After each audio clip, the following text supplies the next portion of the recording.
à tous, c'est Elisabeth, j'espère que vous allez bien. Je vous retrouve pour le petit calendrier de l'Avent en vidéo. Et nous allons aujourd'hui essayer de répondre à la question de Frédéric. Frédéric homme, encore une fois. Il y a beaucoup d'hommes qui m'écrivent en ce moment. Ouh là là. Tu me disais, Frédéric, je suis praticien libéral, comme toi, mais en tant que ostéopathe.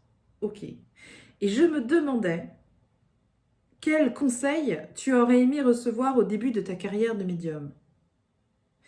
Tu m'as posé quel conseil au singulier? J'en ai mis au pluriel, tu vois, parce que il y a quand même pas mal de choses que j'aurais aimé savoir avant de me lancer comme ça. Je dirais peut-être avec, comment on dit? Naïveté.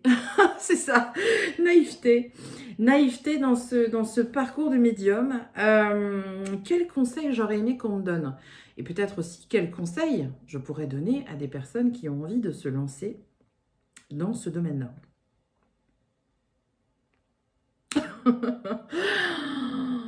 Quel conseil? Mais il y a plein de conseils, Frédéric. Tu vois, c'est un petit peu comme toi, je suis sûre, dans ta profession d'ostéopathe. Tu as fait tes études, tu as fait ton parcours, etc. On t'a certainement appris tout le côté théorique, la pratique aussi. Mais est-ce qu'on t'avait dit que le contact humain était si complexe? Ah! Parce que toi, ostéopathe, hein, tu peux remettre le dos de tout le monde dans... Enfin, tu vois, tu peux me remettre le dos dans l'état, tu peux me faire craquer partout. Enfin, voilà. J'entends ce que je dis, bien sûr, tu me comprends, Frédéric. Mais est-ce qu'on t'avait préparé à justement l'aspect humain, c'est-à-dire le contact avec l'humain, le discours de l'humain, le caractère de l'humain, la frustration de l'humain, tu vois? C'est tout le côté... c'est tout le côté humain, en fait, qui est complexe à gérer. Ça, c'est très complexe à gérer. Et je pense que quelqu'un qui se lance dans une carrière comme ça, où il y a un contact client, il faut vraiment qu'il réussisse à travailler sur les bases de la relation client. Ou patient, hein, vois ça comme tu veux. Ou consultant. Voilà. Je pense que même, il faudrait peut-être faire des formations là-dessus, tu vois. C'est parce que c'est perturbant, ça peut être déroutant. Quand t'es pas prévenu comme ça, tu te lances sans fil, tu te dis allez c'est bon, j'y vais, je vais donner le meilleur de moi-même. Et il y a beaucoup de gens qui arrêtent au bout d'un an ou deux parce qu'ils se disent non mais en fait c'est pas possible, il n'y a pas de limite. Moi je savais pas par exemple que quelqu'un qui venait voir une voyante, quand j'ai commencé la voyance, tu vois, je savais pas qu'il y avait des personnes qui allaient arriver avec un listing de 200 questions. Je vous assure que j'ai eu ça. J'ai eu la personne qui est venue avec un bloc-notes et qui avait posé 200 questions. Mais ça va de tout à rien, hein. C'est-à-dire, est-ce que mon mari va, comment je dirais, est-ce que l'allergie au gluten de mon mari va se calmer? Est-ce que mon chien va bien? Est-ce que vous savez, j'ai la petite cousine de ma belle-sœur qui a un problème de santé. Vous pouvez me dire en fait, enfin voilà, on se laisse embarquer parce qu'on est naïf au début. On se laisse embarquer dans tout un tas de trucs. Et je pensais pas que tendre la main à quelqu'un, bah, tu vas te faire arracher le buste en fait. Plus tu vas répondre, plus tu vas rentrer dans le jeu en fait des consultants et plus ils vont te bouffer. Et ça, je savais pas, j'avais pas cette notion-là. Alors, au début, quand j'ai commencé à pratiquer, j'étais trop gentille, j'étais trop con aussi, certainement. J'étais vraiment trop gentille et je voulais tellement faire plaisir, je voulais tellement répondre à toutes les demandes et faire vraiment le job, mais à fond, quoi, pour être bien, pour être pro, pour être tout ça, que du coup, mes consultations, elles duraient des heures. Ça durait des heures, j'en pouvais plus, quoi. J'en pouvais vraiment plus. Et un jour, j'ai eu,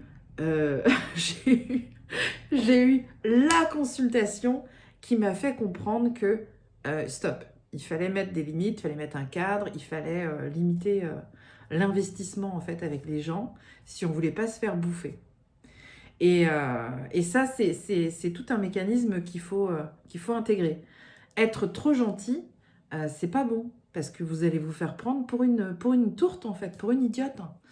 Et un jour, j'ai eu cette fameuse dame qui est venue me voir en consultation. Elle est venue, elle avait rendez-vous avec moi à 14h. C'est sûr, ça a été le déclencheur. Là, je me suis dit, reprends-toi. Elle avait rendez-vous à 14h pour une séance de voyance. J'ai répondu à toutes ces questions, parce que, bah voilà, gentil, hein, je vais faire le job. J'ai répondu aux questions sur elle, sur son mari, sur sa sœur, sur sa tante, sur la grand-mère, sur... Enfin, tout le monde est passé. Limite, elle avait pris l'album de famille, la Bible familiale. Et en fait, moi, j'ai vu ça et j'ai pas osé lui dire, non, mais attendez, madame, on va se reprendre. Et en fait, non, j'ai pas eu le... J'ai pas réussi à lui dire, mais ça va pas, ouais. Et du coup, je me suis laissée embarquer. Et la consultation a duré plus de 4 heures. Je pense que toutes les voyantes qui sont en train de regarder cette vidéo se disent non, c'est pas possible. Si, je te jure. Elle est arrivée à 14 heures. Je voyais l'heure qui passait. J'arrivais pas à conclure. À chaque fois que j'arrivais j'essayais de trouver vraiment la formule pour conclure le rendez-vous. Purée, elle me reposait une question, je replongeais. Enfin, ridicule, ridicule. Et au bout d'un moment, elle regarde sa montre, elle fait « Oh là là! Ah mais déjà 6h30 oh, c'est fou, le temps passe vite, hein. Oh ouais, on est bien ici à discuter avec vous aussi, hein. Donc voilà quoi, ouais. Ouais, on est bien, ouais. » Et là, elle se lève et elle me dit vous aimez les pizzas ?» Et en fait, quand vous passez 4 heures à écouter quelqu'un, je pense qu'à un moment donné, ça imprime plus. Je dis pourquoi elle me pose ça? Est-ce que j'ai loupé une phase? J'ai loupé un truc ou pas? Et elle s'en va, elle sort, elle retourne à sa voiture, elle me dit attendez, bougez pas, je reviens. Hop, elle va à sa voiture, elle revient et elle me pose 4 boîtes de pizza sur le bureau. Et là, je comprends pas. Et elle me dit bah voilà, bah, ça c'est votre repas de ce soir, hein, comme ça comme ça c'est bon quoi, hein, on est gagnants toutes les deux quoi, hein, je vous ai laissé 4 boîtes de pizza et puis je dis non mais attendez, c'est 50 € la consultation. À l'époque, je prenais 50 € pour la consultation. Et elle me dit, ah bah c'est ça, on est à peu près, bon, on est à peu près ça. Bon bah je vous laisse 20 € en plus, puis on est quitte quoi. Eh ben, j'étais tellement crevée en fait, j'étais tellement lessivée, j'avais qu'une envie, c'était qu'elle se barre. Et j'étais tellement sciée en fait qu'on puisse me faire ça, après 4 heures de consultation où j'avais répondu à tout le monde, y compris sur le chien de l'arrière-grand-mère. Elle est partie. Je me suis retrouvée avec un billet de 20 balles et 4 pizzas sur mon bureau. Et là, je me suis dit, tu vois, là, c'est une leçon, Elisabeth. Là, il faut que tu comprennes, tu as atteint tes limites. Plus jamais ça. Plus jamais ça. Et je pense que la vie nous envoie parfois ce genre de situations qui sont extrêmes pour nous faire comprendre, cette fois-ci, est-ce que tu as compris? Tu as travaillé pendant 4 heures, Elisabeth, et tu as gagné 4 pizzas, dont une calzone. Mais est-ce que tu as compris la leçon? T'as compris ou pas? Et là, je vous assure que j'ai pris une claque. Je me suis dit, non mais je ferai plus jamais ça. Et c'est là que j'ai compris que quand on fait ce métier, il faut mettre un cadre. Il faut expliquer les choses aux gens. Il faut réussir à timer en fait les rendez-vous. Il faut réussir à mettre, oui, vraiment un cadre pour expliquer aux gens, voilà, aujourd'hui on est ensemble, la consultation va durer 1 heure.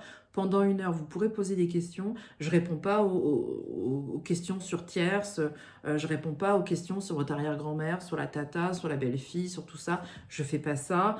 Quand je suis en consultation de voyance, je fais pas de médiumnité. Quand je suis en consultation de médiumnité, je fais pas de voyance. Quand je suis en soins énergétiques, je fais pas de voyance, je fais pas de médiumnité. Enfin, j'ai cadré en fait vraiment mes consultations pour être respectée aussi, je pense, dans mon métier.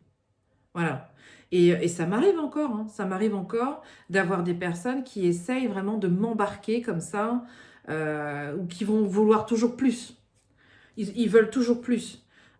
Pour une consultation de voyance, il y a des personnes qui vont me demander 3-4 fois, alors, Alors, il y a quelqu'un, il y a un message, parce que j'ai perdu ma grand-mère, j'ai perdu ma tata, j'ai perdu mon tonton, j'ai perdu ma cousine, enfin bref, tout le monde est mort. Donc, il y a bien quelqu'un qui est là. Hein, il y a quelqu'un, il y a quelqu'un. Est-ce que mon guide est là?